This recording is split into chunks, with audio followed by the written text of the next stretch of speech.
សូមជូនរឿងវត្តក្រោមព្រះច័ន្ទវត្តបុរាណមួយស្ថិតនៅលើភ្នំស្ងាត់ស្ងៀមអ្នកថែវត្តចាស់ឈរមើលវត្តជារៀងរាល់ល្ងាចគ្មានអ្នកមកអធិដ្ឋានដូចមុនទៀតឡើយនៅភូមិចិត្តនោះកុមារកំពុងស្ដាប់រឿងពីយាយចន្ទធានាងនិយាយអំពីវត្តក្រោមពន្លឺព្រះច័ន្ទ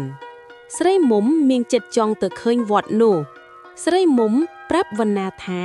នាងចង់ទៅវត្តវណ្ណាអំពាវនាវថាគាត់នឹងទៅជាមួយ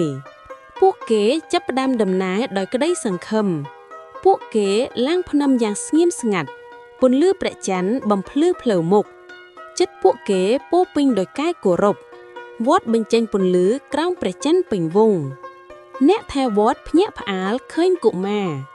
វត្តមិនឯកោទៀតហើយពួកគេជួយសម្អាតវត្តដោយចិត្តសុទ្ធថ្មចាស់ចាស់ចាប់ផ្ដើមភ្លឺថ្លា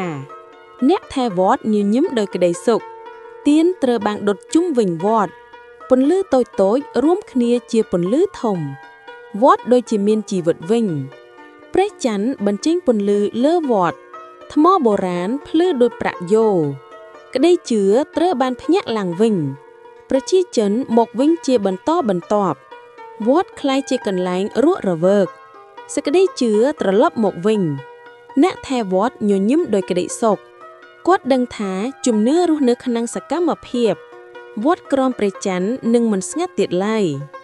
អរគុណសម្រាប់ការទស្សនាវីដេអូនេះកុំភ្លេចជួយចុច Subscribe Channel ខ្ញុំបែបម្នាក់មួយផងក៏ដូចជា Account TikTok និង Facebook សូមអរគុណ